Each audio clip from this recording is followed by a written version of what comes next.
We are waiting for a forum to begin.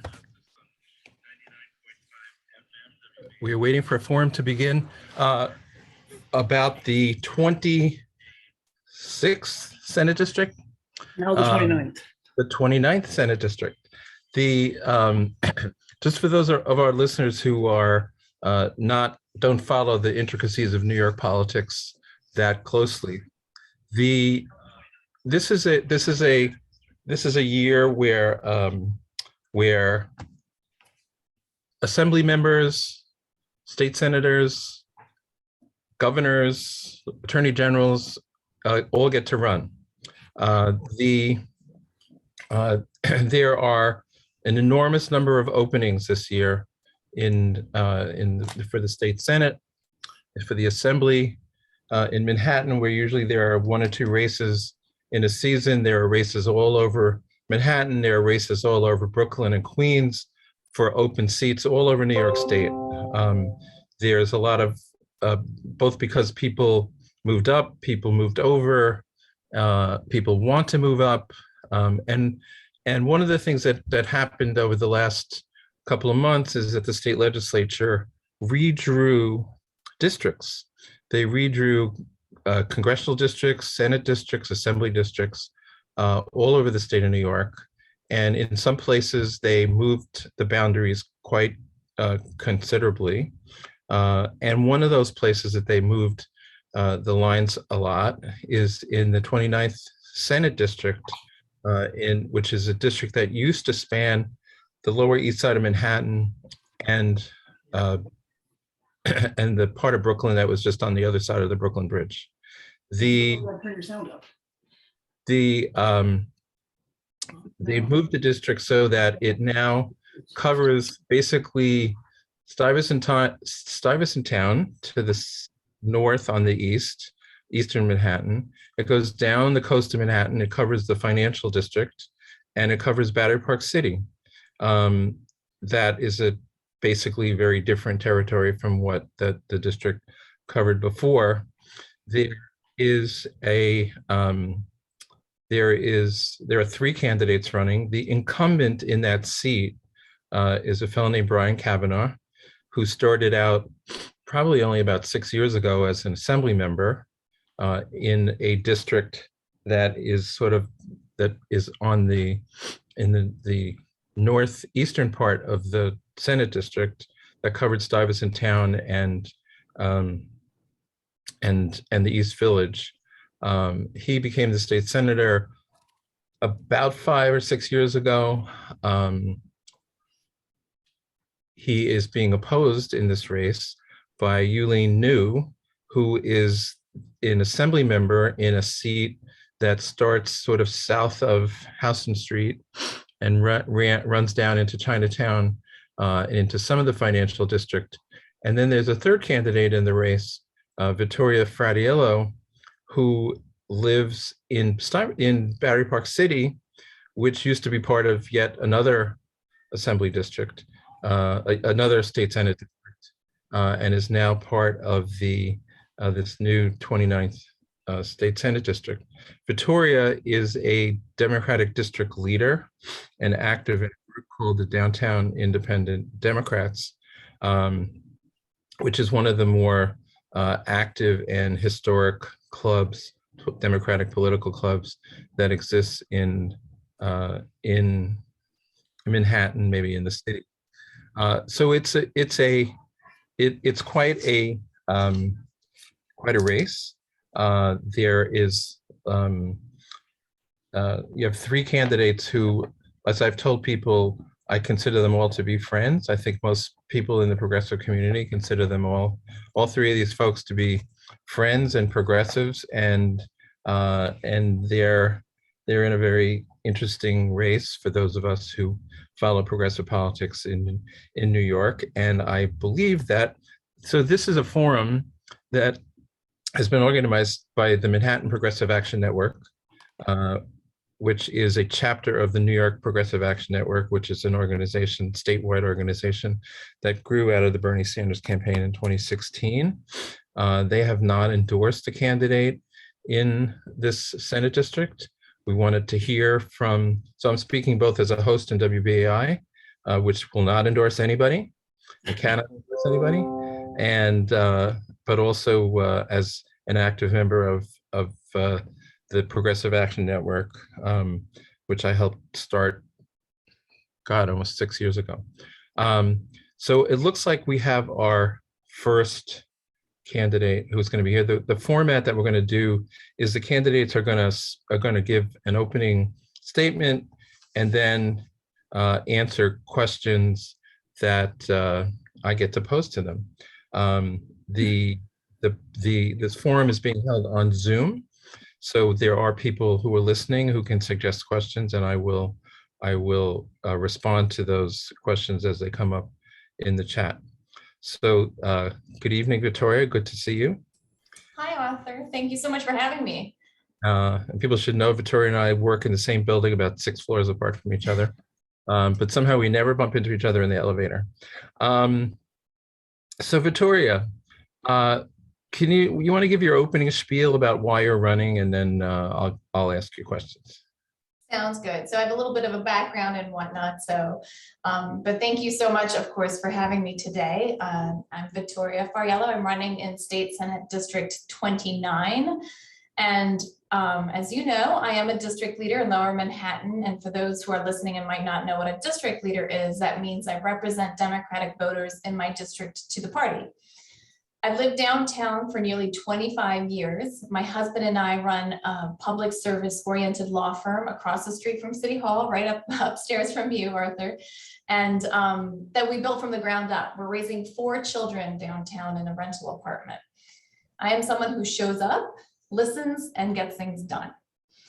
My family immigrated to the States when I was 4 years old. By the time I graduated high school, I'd moved 13 times. I always wanted to live in New York, though. And once I got here, I never left. I was here through 9/11, through Sandy, through COVID. Moving so much as a kid taught me how to get along with people, but also not to worry too much about whether I fit in. And I really learned that the one thing you take with you always is your integrity. And I think that's one of the reasons that led me to my legal career, where I focused on corruption. I've investigated organized crime in New York and in Italy, and I've investigated corruption in the New York City Department of Buildings. My current law practice has brought cases on behalf of consumer fraud victims, whistleblowers, Me Too clients, human trafficking victims, and others. I show up, I listen, and I get things done. So, for example, Arthur, you will remember this, I'm sure. I took on the political machine right after becoming a district leader. That summer, our current state senator was given the nomination in a backroom deal. Even though the Democratic county committee members voted overwhelmingly for his opponent, the county leader single-handedly gave him the nomination because the rules allowed it. And I couldn't live with that. This was our own Democratic Party being so undemocratic. But I also couldn't just complain about it. So I organized with other district leaders and we pushed the county committee to change the rules, which we did. And now a vote by the county committee members is binding on the county leader. As a district leader for the past 5 years, I've been working to give power to our voices. I've had the great privilege of working alongside community leaders all around Manhattan. I'm working with an amazing group of community activists in the fight for 100% affordable housing at 5 World Trade Center. I've helped define the vision, organize advocates, and relentlessly promote this idea. When we started, everyone said 100% affordability was impossible. Today, we have commitments from Representative Jerry Nadler and Carolyn Maloney to work with us to help find the funding to make this a reality. I'm also working with local groups such as Children First and Save Our Seaport to prevent toxic drilling at the 250 Water Street site and to prevent the destruction of our historic Seaport District. In all of this work, I've seen how communities are always expected to put developers first. And I am really tired of neighborhoods being used like a Legoland, as if nobody lives here, as if we don't exist. I'm also working with home attendant workers who have been robbed of their wages. They've been forced to work 24-hour shifts, but were paid for only 13 of them. I urge the downtown independent Democrats to pass a resolution calling for an end to the 24-hour shift, as well as an investigation into the organizations that require them to work these shifts. This is something that neither of my opponents have done. I'm running for state senate because we need to combine the power of our voices with the power of elected office. We deserve someone who is willing to show up, listen, and get things done. I'm running to bring us true affordable housing, healthcare, and a fair government that works for everyone. Rents are going up in New York City at twice the national rate. This is pushing low and middle income people out. And these are New Yorkers like all of us, people whose home is here and who want to stay here. And while medical debt is the #1 cause of bankruptcy in the country, the New York Health Act is stalled in Albany. That's a bill that would bring universal health care, including mental health, to all New Yorkers. And housing and healthcare are tied to homelessness and safety in our streets. We can't ignore the challenges of crime and violence, but we must understand and address the big picture. Housing and health security are key to the stability of our district. That's why a lot of my activism has centered on these issues. I'm winning support in this campaign. Sorry, 2 seconds. I'm winning support in this campaign because people seem to have seen me listen and fight for the issues that matter to them, not just the politically connected. And they know I back up my words with real actions. So my promise is that I will listen to you, I will meet with you, I'll take your calls, and I will take your voices to Albany. So thank you, Arthur. So let me ask you this. What is your vision for what a state senator office should look like in Lower Manhattan that maybe it doesn't exist now? How would you transform the state senate office and use it as to achieve the goals that you want to achieve? Well, we would have, I would certainly have a staff that would reflect the diversity of the district, and also that would be present and responsive to the constituents. We would have, making sure that we are on not only responding to calls, but we're actually participating to what's going on in the district. So we are present at the community boards, we are present at the various organizations, at the political clubs. So we know what the issues are that matter to people and we stay connected. I also think this is key because this is where the communities have so much, there's such a great resource, right? Not only first of all, communities know what is needed there. So we have to go to the community to understand what we can do for them. But also our communities have amazing ideas and they have great alternative ways of looking at things and thinking of things. So this is just a great way to keep yourself in tune and in touch with what's going on. So I think that's one of the things that's really important is keeping in touch and working with them. Can you talk, you mentioned a little bit about the New York Health Act.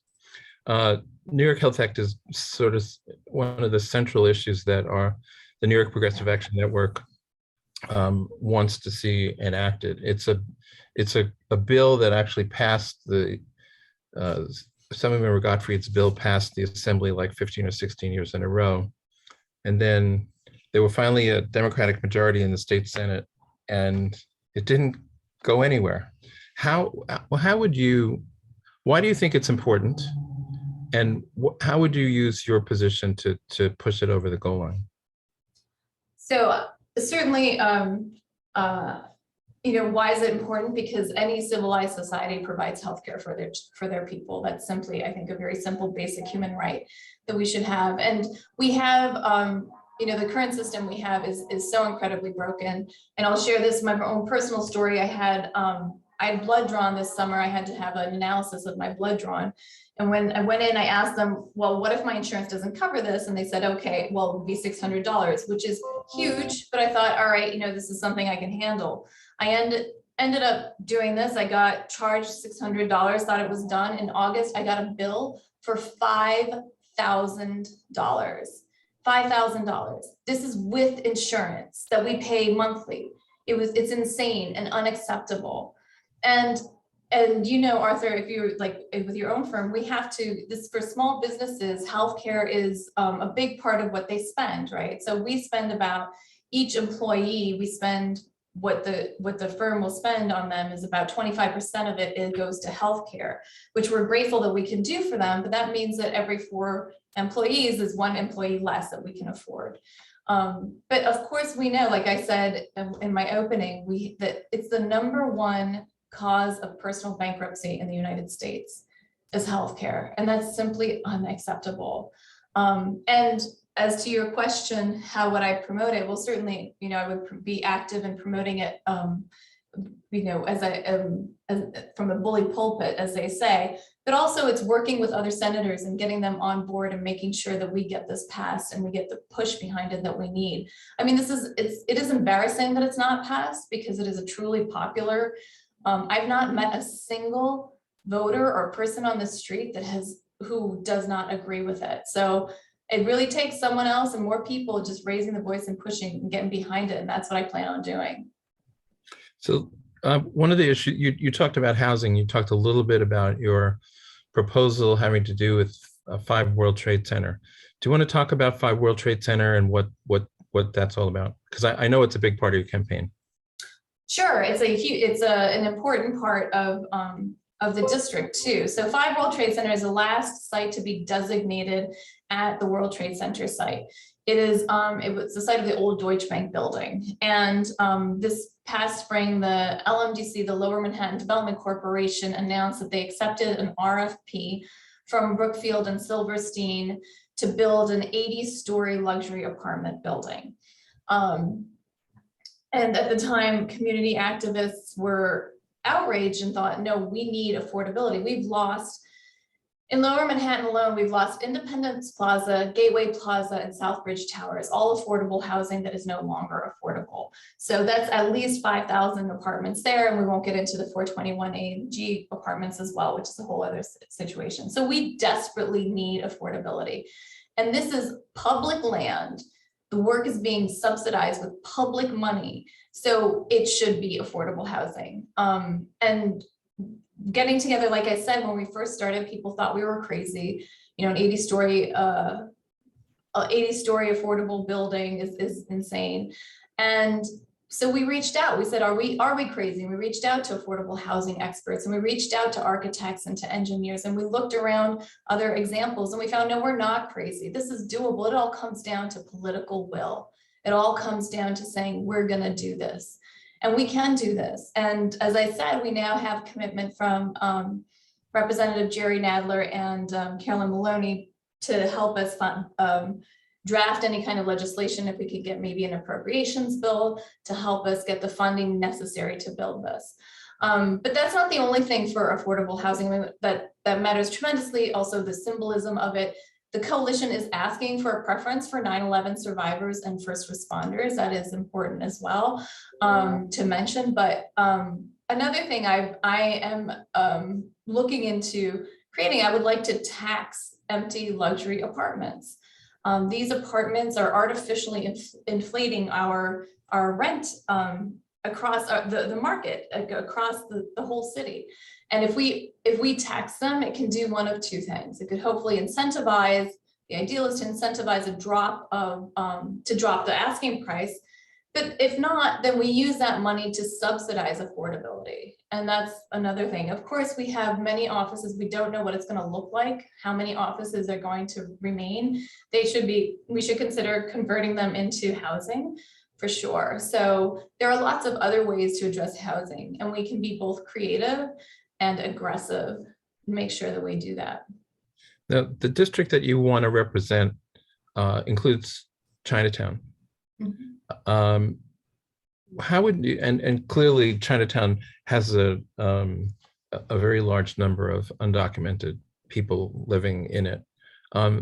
What would you do as a state senator, under state law, to try to make lives better for undocumented people who live in New York City? So I certainly support coverage for all, which would allow anyone in New York to, regardless of their immigration status, to have access to healthcare, which is huge. That's tremendous. I think that's big. I think there's also, I would support banning the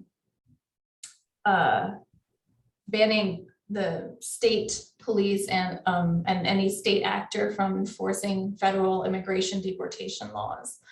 That would be another way I would help to do that. I would certainly look to do that. And certainly also, you know, when people are removed from, you know, when they had recently, we closed a detention center, which truly is abominable to be detaining these people, but in upstate New York, I think, you know, the solution is to let them go home, right? To let them stay home rather than put them in another detention center. So these are a number of things, but immigrants are an essential, vital part of New York. I think probably everybody on this call can say they are somehow either an immigrant or related to or descendant of immigrants. And we are, you know, we are who we are because of immigrants, regardless of their status. Maybe the last question. We're going to keep going until the next candidate shows up. He's in the waiting room, Arthur. He's in the waiting room. Okay, good. So climate change. As a state senator, how would you address the issues attendant to climate change, from fracking to making clean energy something that's easier for people, including building owners, to afford?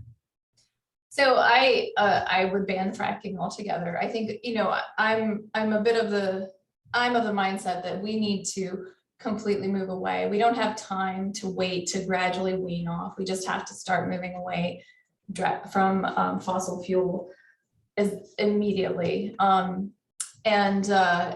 in terms of you know, making it more affordable, I do believe a public entity is necessary for providing the our electric utilities should be under a public entity. We should have public control over these utilities, and that's hopefully I know actually the studies have shown that would definitely decrease the cost of these services. So. Well, Con Edison isn't going to give you any money. We have 2 minutes left. In 2 minutes, tell me why what you've been saying here differentiates you from the incumbent. So like you just said, Con Edison's not going to give me money. There are a lot of people out there who aren't going to give me money because I don't have ties and histories. I am someone who really does work for, you know, that's why we have our own firm. So no one can tell us you can't take that case, because that's too powerful of a company to sue. And that's how I am a first-time candidate. I am not a politician by nature. I owe no one anything. And that makes me freer to actually do the work for the people. Thank you so much, Vittoria. Oh, and why don't you tell people how to get in touch with your campaign? Of course, thank you so much. So my website is vittorianyc.com, and as you see, my name is 2 T's, no C.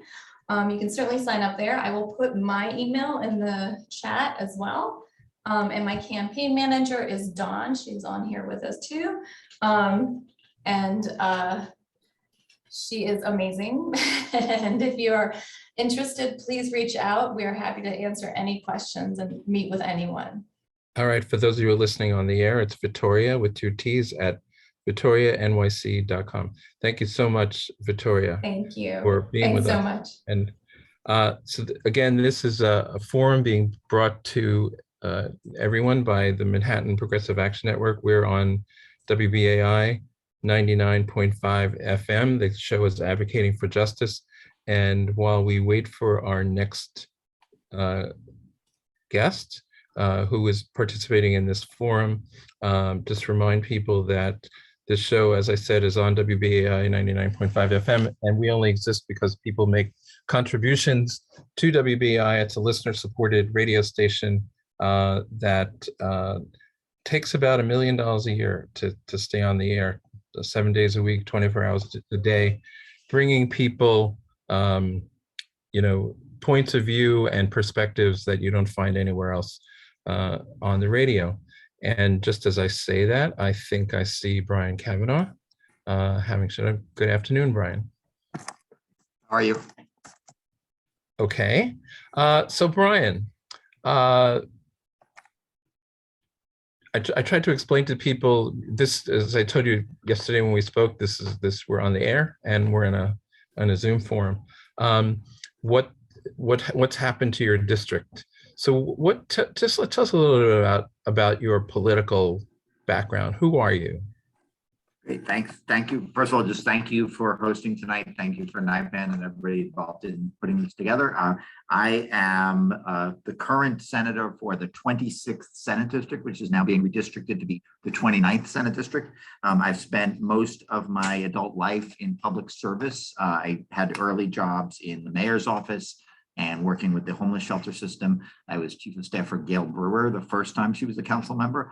I practiced as a lawyer for a little bit, and I've been now in the legislature for 15 years, 11 years in the assembly and 4 years in the Senate. I've particularly focused in my time in public life on housing, and I'm very proud to chair the Senate Housing Committee for the last 3 years and the work we've done in that time. But I've also worked very closely on election reform and campaign finance reform, and environmental sustainability, toxins, climate change, a whole range of issues there, and gun violence prevention as well.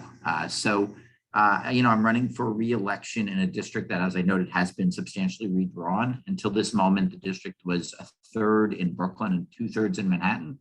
It is now 100% in Manhattan, and it's basically all of Lower Manhattan, almost everything south of Houston Street, and then east of a line that is the Bowery and 4th Avenue and Park Avenue. It's basically everything south of 26th Street. So Gramercy, Stuyvesant down Peter Cooper Village, East Midtown Plaza, and parts of the Lower East Side that were not in the Senate District have now been added to the Senate District. And I should mention Waterside Plaza in case there are any listeners out there. Most of those streets and all of those neighborhoods were part of the Assembly District I was proud to represent for 11 years. So what do you, so you've been in the legislature for 15 years, my math, if I'm doing my math right. What are you proudest of in those 15 years? I would say the just generally speaking, the transformative work we've done in the last 3 years since Democrats took the Senate and obviously maintained the Assembly and the governorship. That was a long time coming, and for many years I toiled in the Assembly with Republicans controlling the Senate and blocking some of our big initiatives. I think in the last 4 years we've really shown that elections matter and that a really strong progressive majority can do major things. And for my purposes in particular, the work we've done on housing. So 3 years ago, I began chairing the Housing Committee, and I set out to really make New York a place where everyone has access to a safe, stable, affordable housing, and we end homelessness. I would note, I mentioned before, I was the policy director for the homeless shelter system many years ago, appointed in the Dinkins administration. And back then we used to talk about ending homelessness. More recently, we've talked about managing it, making the shelters better, having fewer people in hotels. We really should have the resources to do that. And I am setting out to do that. So we passed the Housing Stability and Tenant Protection Act in 2019. I led the negotiations on that. It is the strongest tenant protections passed anywhere in America in the last half century. It not only strengthened the rent stabilization system in New York, which houses about 2.5 million people, but it also strengthened eviction and landlord-tenant law across the state. So we saw a dramatic reduction in evictions in New York in the latter half of 2019 after we passed that, but we also saw that in Buffalo and other places. Since the pandemic, we've worked very hard to protect everybody. I wrote and enacted the eviction and foreclosure moratorium that kept residents as well as small businesses in their homes for 22 months. We have a $3 billion COVID emergency rental assistance program, and I wrote the provisions that in New York, which are pretty unique to New York, that bring with that very strong eviction protections. We also strengthened something called the Family Homelessness and Eviction Prevention Supplement, FEPS, after many years, which was really inadequate and is now doing a much better job of getting people out of our shelters. And we're on the cusp of very big things again this year, including We're working on good cause eviction. I held the first hearing of the year on that topic. We took 8 hours of testimony, and housing access vouchers, which is my program I introduced in 2020, just before COVID, that is intended to create a very large scale rental subsidy that will allow people, basically prevent people from being homeless. It'll be half go to people who are currently experiencing homelessness, half people who are facing imminent loss of housing. So I think that the housing work has been really, especially, work that I'm proud of, and we've had a lot of accomplishment there. But I've also, I was one of the people that put together the New York SAFE Act, which brought New York gun laws into the modern era, because I founded a bicameral caucus to do that work. And, New York had terrible gun laws statewide until we did that. And I also was a great champion on the election law. It was like I was a voice in the wilderness when everybody thought it was impossible to do same-day voter registration and early voting and no excuse absentee voting and the campaign finance reforms that we've done. So, I'm proud of all that work, and I'm very much looking for the support of voters in my district and others to continue that by being reelected to the Senate. So what do you see as, it's a 2-year term. So what do you, if you were reelected, what do you see as your next 2 years? What's your vision of where you go in the next 2 years, given the Democrats are likely to continue in the majority unless some amazing avalanche happens that we're not aware of? I think we need to, in some ways, we're doing this right now, but it will continue into next year. We are solidifying some of the major programs that we put in place during COVID-19. So I mentioned the emergency rental assistance program. We need to fully fund that and clear out all of the arrears that have built up during COVID. And then we need to get a stable long-term program. And again, that's the housing access voucher program that I mentioned.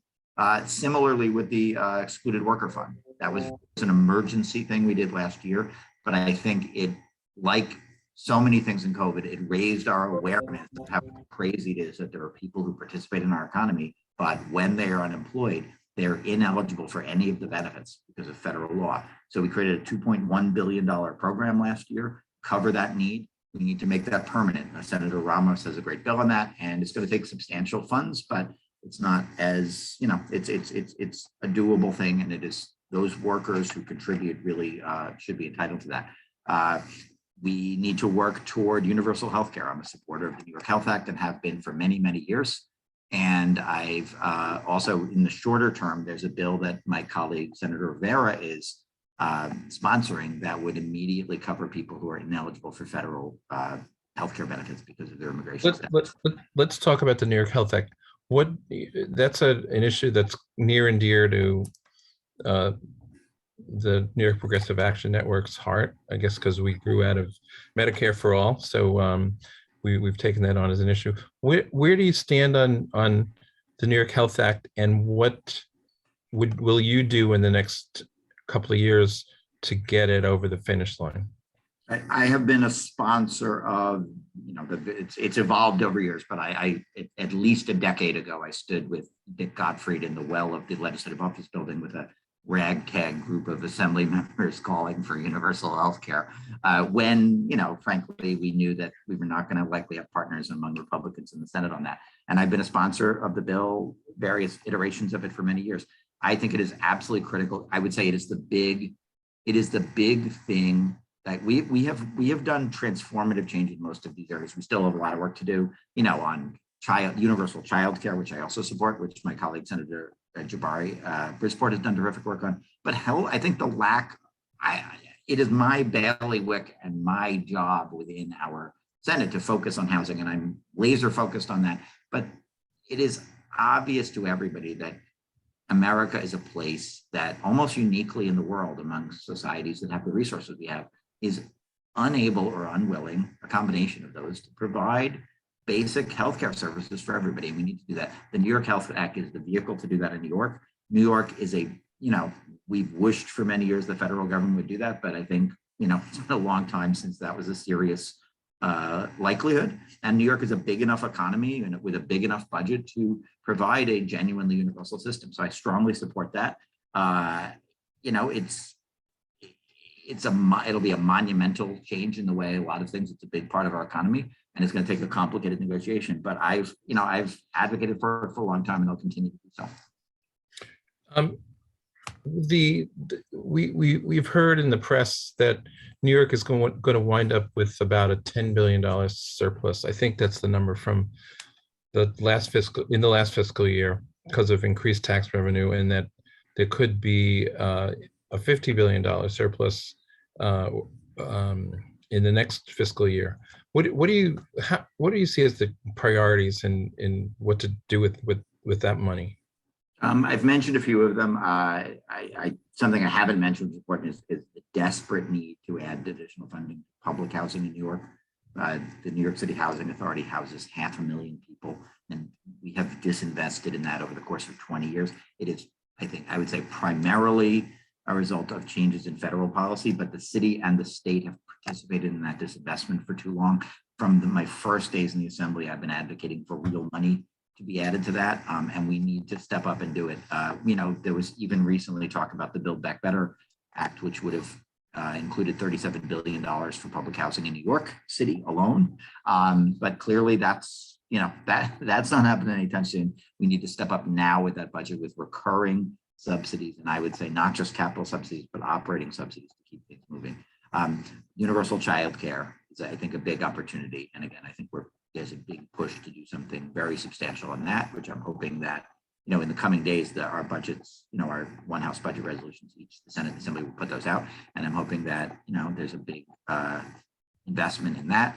We need to invest more in our, public colleges. I'm a supporter of the deal for CUNY, as well as, a comparable program for SUNY.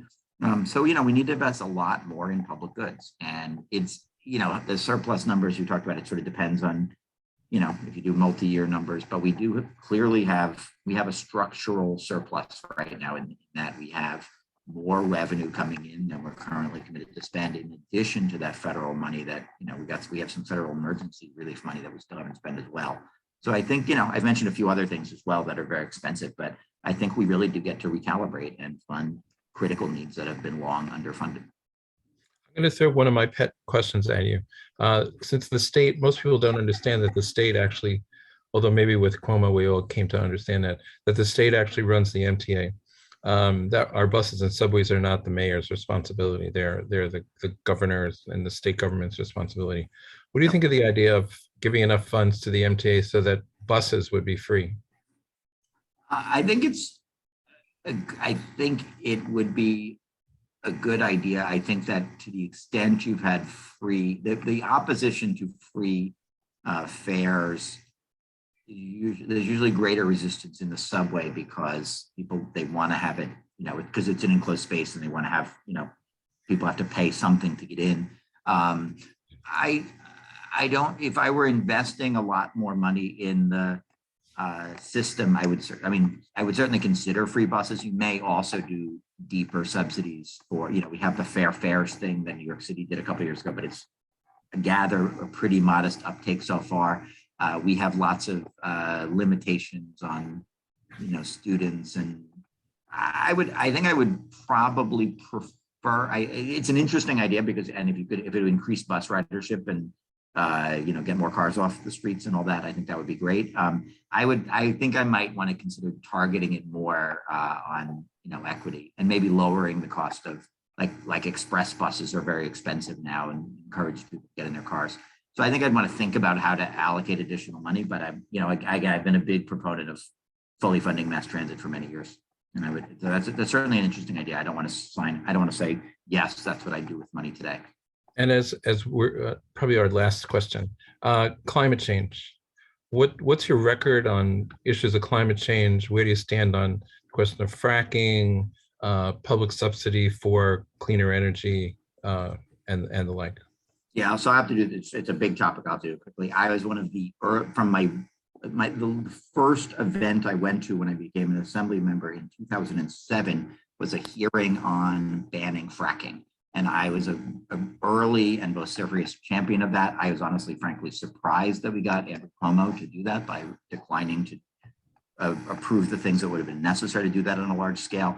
But I've been a consistent and early opponent of that and a proponent of doing the things we ended up doing in the Climate Leadership and Community Protection Act. We now have the strongest statutory standards of not just of any state, but really any major jurisdiction in the world. We need to implement them. And that includes lots more spending on making the transition just, but also making it effective. Investing in retraining of workers, investing in much better electricity transmission, much better storage capacity. One bill I have, which I introduced last May, which is a statewide all electric building act, would ban the building of any new buildings that require fossil fuels statewide beginning less than 2 years from today. It would take effect December 31st, 2023. And, the New York City has subsequently done something that's not quite as aggressive as what I'm proposing statewide. They did that in the fall, but that would be a very big step forward. We obviously are then going to have a lot of additional work to convert all the buildings to electricity.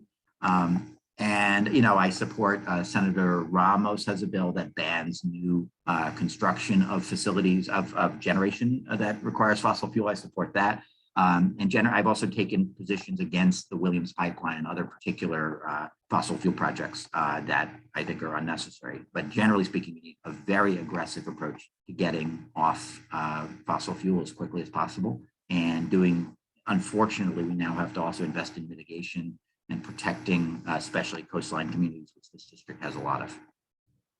Thank you so much, Brian. I appreciate the depth of your knowledge and your answers, and we will see you around.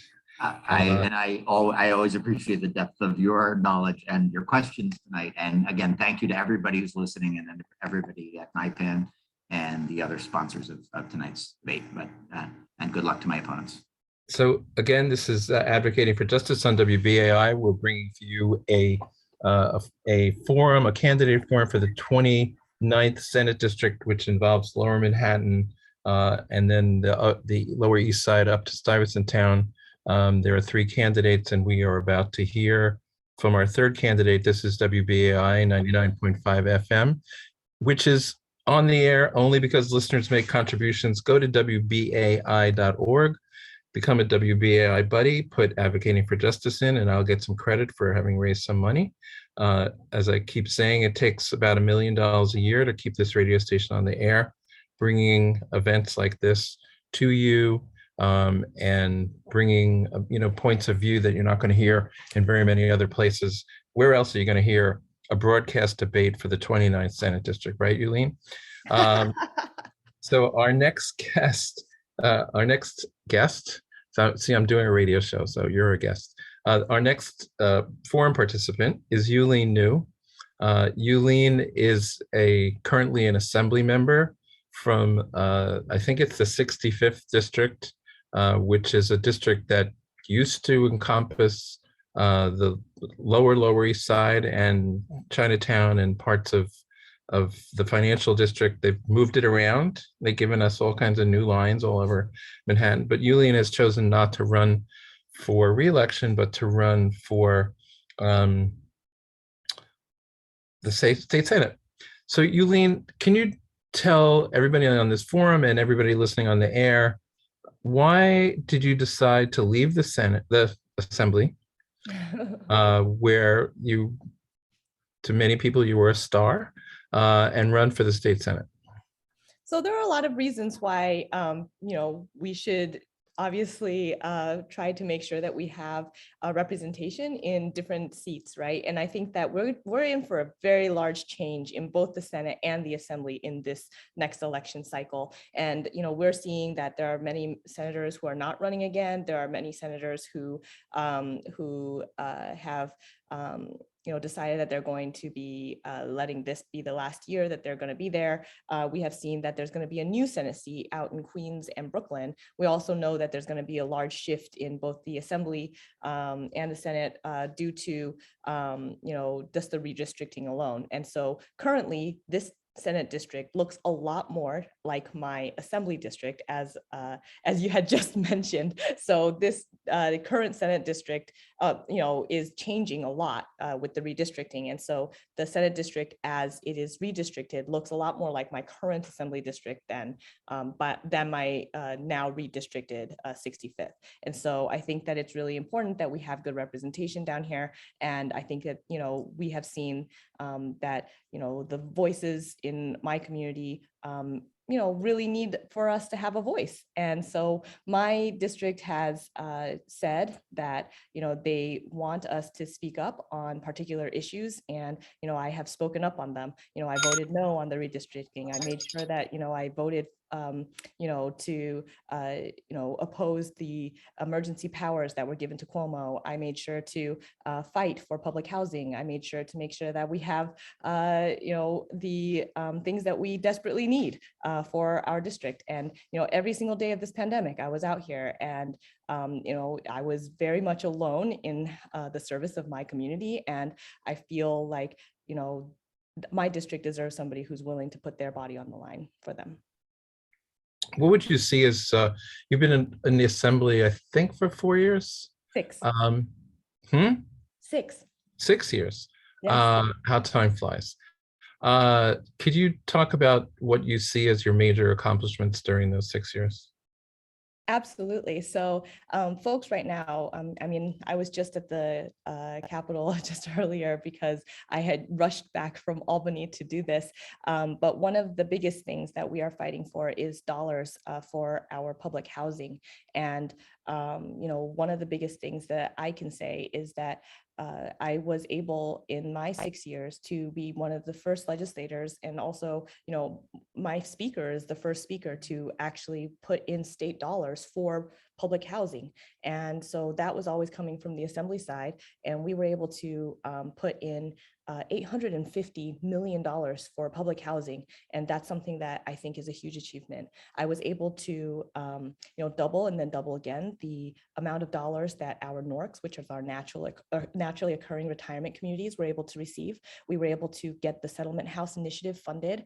And of course, we were able to close the loophole for the sexual harassment in the workplace legislation that we passed in 2019. That was historic legislation, and yet our bodies, the state workers that we actually employ, were exempted out of it. We exempted ourselves, the legislature, out of workplace harassment protections for our workers. And so I think it's really, really crucial that we have these protections. And we were able to make it so that we actually passed the Excluded Workers Fund.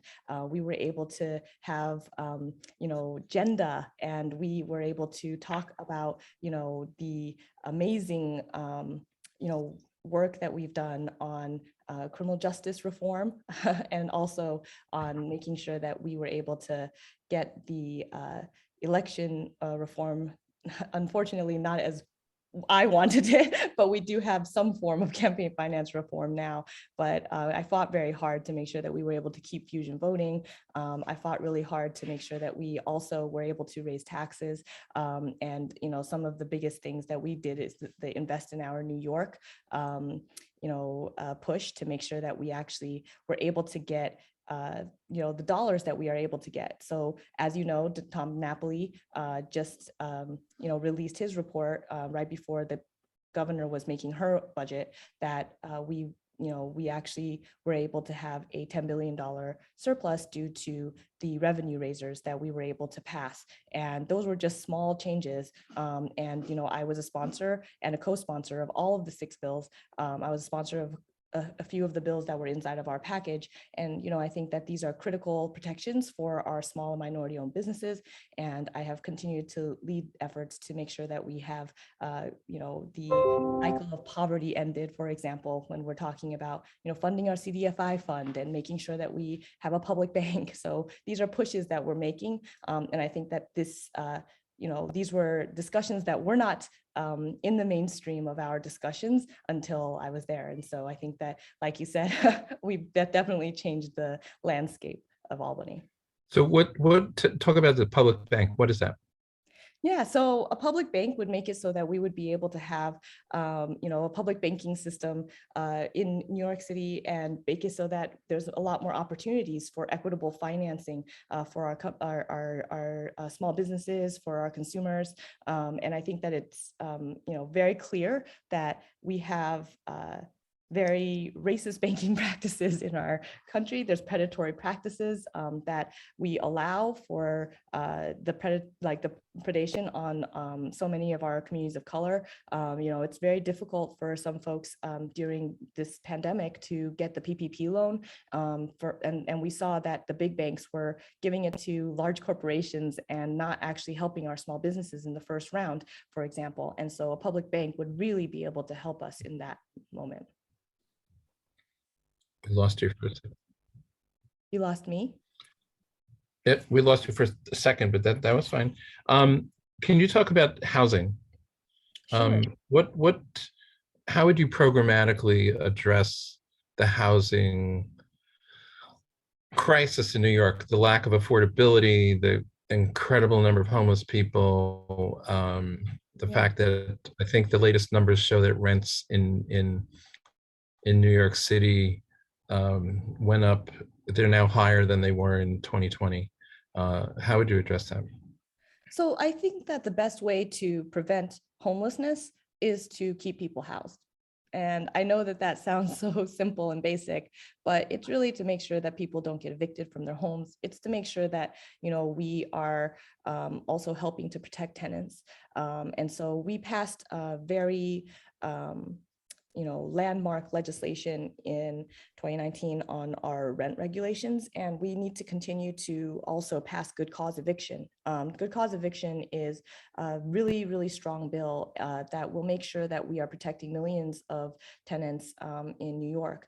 It's something that we just worked on even today in Albany, and I think that it's really important that we are making it so that folks have protections right now. And the best way to prevent folks from, being left, without options is to make sure that we are giving them the protections that they deserve. And right now, we are seeing that we have a housing crisis, as you have stated. And, one of the biggest things that we have to also protect is our public housing. So like I told you before, I was a huge part of trying to make sure that our state government actually stepped up and gave money to make sure that we had capital dollars for the fixes in our public housing system. And we need to make sure that we are actually holding our federal government, our city government, and our state government responsible for how our public housing is. And our public housing stock is the only actual affordable housing stock that we have, and we have to make sure to protect it. We need more public housing, not less. And right now there are plans like RAD and Blueprint to try to move our public housing to a privatization. And I think that it's really important that we don't do that. Section 9 is very different from Section 8. And I think that it's really important that we recognize that, and that we are, standing fast and making sure that we, are firm on not privatizing our public housing. This is the only real affordable housing that we have. We have to make sure that we're building more affordable housing. So, I am part of trying to, right now in our district, build fully, truly, deeply affordable housing in World Trade Center 5 and a couple of other places. And I think that it's really important that we do that. I know that folks are talking a lot about Cuomo's Pen 15. And I think that, I agree with, Senator Jabari Brisport and Dick Gottfried and a whole bunch of other of my colleagues who have said that, there is room for affordable housing rather than more office space, right? And I think that there's things that we are deciding as a city that don't really fit into the crisis that we are facing, right? And I think that it's really important that we're answering the questions that our communities have for us. What about the New York Health Act? I assume you support it, but how, as a senator, would you try to push it over the finish line? Yeah, and as an assembly member, I have moved it many times, and I have voted for it many times on the floor. And I think that, I think it's really important that we look at how how to politically have the will and also have the discussions with all of the folks who are impacted. And I think that, it's about making sure that those conversations are had. We have to have buy-in as well from all of our union partners and the members that they are served. They have, different plans that, they fought very hard for, and we need to make sure that we're having better plans. And that way our workers aren't harmed by anything. And we have to make sure that we are having those discussions. But the New York Health Act is the way forward. We have to make sure that people are covered. We have a great stopgap for some folks right now that we're discussing in our budget, which is the coverage for all. I think that this is an amazing point in time where we need to be bold on that, and we need to fully fund it in our budget this year so that we can have the next step. And I think that this is a really, really good tier way of being able to get to the New York Health Act. I need to cut you off for 1 second. We'll continue, but just the feed onto the radio. We run WBAI. I'm getting kicked off the air, but the forum will continue for those of us who are here. So everybody on WBAI, thank you for listening. We will hear from you next week when I'm going to have Fred Brooks from the Andrew Young School of Policy Studies talking about the campaigns that are going on in Georgia. So we'll see everybody next week. So Yuh-Line, and I'm always happy to come back to your show anytime. So okay. Yep. What about climate change? How do you see? You'd be in the middle of Manhattan. Yes. How do we make Manhattan more climate? I don't even know what the right word is, but we produce more car exhaust, heating system exhaust, office air conditioner exhaust, probably than any place in the world. How do we fix that, and how do you fix it as a senator? Actually, yes and no. So that's actually interesting. But living densely actually prevents us from having as much, I guess one would say waste and emissions. And, I think that it's actually interesting that you said that, because in Lower Manhattan, our carbon footprint is a lot lower than elsewhere. And actually it's because of our density and because, we're so close to things that we need. And so actually encouraging density is actually a good way to be able to have a lower carbon footprint. Ironically, I know, but I think that it's actually one of the things that we do need to talk about. But Lower Manhattan is, needing resiliency, and it's also a place where we have experienced climate in a very, very real and very, very scary way. So if you go out to our piers, you can actually see the markings of where Hurricane Sandy and where the water level was and where it had flooded our community. And so you can actually see the impacts actually live in front of your face, what it felt like, what it was like for so many of the folks who lived here. And you can see that, we are not resilient down here. And, we have to make sure also that, that we recognize the importance of making sure that we are answering this very, very important call. And that is that we don't have time to wait anymore. Climate can't wait. And we have to make sure that we are being very firm in how we are answering this question, because our children can't wait and climate can't wait. And so we passed some really good clean water, clean air bills, but we have to make sure that we are also funding our bills. So the CLCPA is an excellent piece of legislation, but we also need to fund it, and we haven't. And so I think that we need to make sure that we provide the funding for it. And that's one of the biggest things that we're doing this year. And I think that it's something that we have to continue to fight for and not go backwards in it. We have to also make sure that we have, very clear markers for what our goals are. And I think that the CLCPA has done that. And I think that we have to continue to fight for those things that we're fighting for now. And I think that, a lot of folks are trying to, have us go backwards, but I think that we have to be very, very firm, because I think that it's politically achievable. I think that we have to make sure that we are greening a lot of our energy right now, and we have to make sure that we are taking it seriously. Right now, there was a bill that was just passed to basically say that new construction would be electric, and I think that that's a really good step in the right way. I'm going to ask you the last question, and then we're going to call this to a close. But and if I asked you this before, if you please forgive me, but why replace Brian Kavanaugh? He's got a good record on housing. He's got a good record on election law. He's got a good record on, but particularly on those two issues. Why does he need to be replaced? I think that there's a lot of things there. My constituents are not getting the kinds of services that they need. I feel like, I was very alone in a lot of this pandemic. So in the 2 years that I was actually servicing our constituents every single day, I really knew that, I needed to take on a larger role.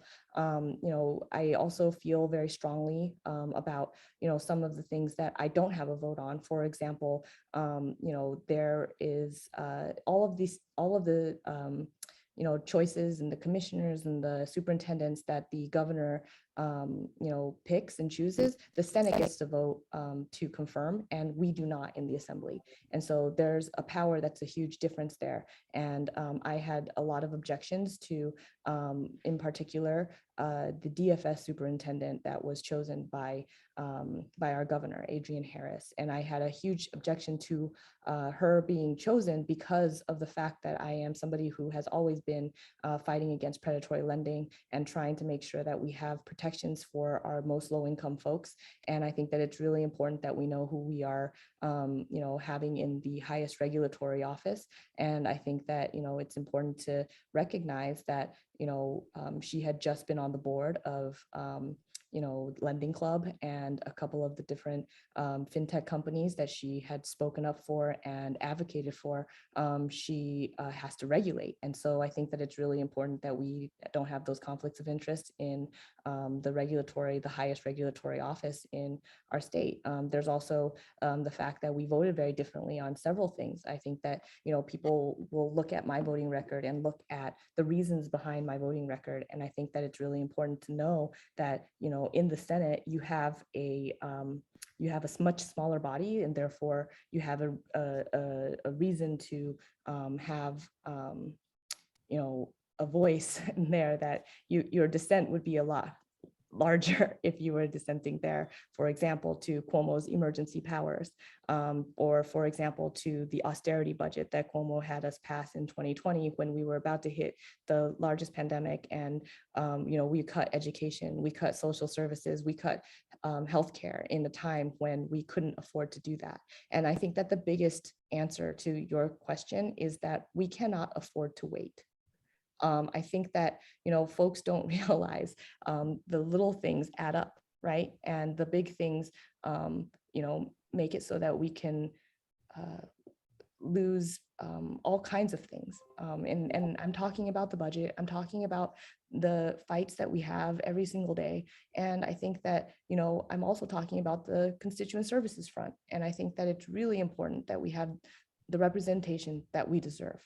And in this moment when we are experiencing so many different, anti-Asian hate crimes, when we are experiencing so many different, changes in how people are talking and acting on certain things, like, I think it's really important that we have the representation that we need and that we deserve and that we desperately are asking for. And I will say that I feel like I represent my district in a very different way. And I think that that's why I am running for this office. And I treat my staff well. I know my staff are always out there trying to make sure that my district is listened to. And we have every single day consistently serviced our community. We gave out over 1 million masks to our district. We made sure that we had over 1 million meals served. We did over 500,000 wellness checks during this pandemic. And I think that it's so important that we actually continue to be able to serve our district in the way that it deserves to be served. Thank you so much, Yuh-Line. How do people get in touch with your campaign? I always ask that. Yeah, absolutely. So my campaign is, easy to get a hold of. My campaign manager, her name is Claire Cecil. You can just email Claire, CLARE, at New for New York, NIOUFORNEYYORK.com. Thank you so much. Best of luck, and we'll be in touch soon. Thank you so, so much. And I look forward to having your support. Yeah. Oh, do you have Thank questions? you. No. I wanted to talk about what's happening after the forum is over. I think we're going to stay on this Zoom line since there are so few of us. Okay. Okay. Thank you so much. Thank you. Bye, everyone. Bye-bye. Thank you. Thank you. Yeah, there are so few of us. There are not counting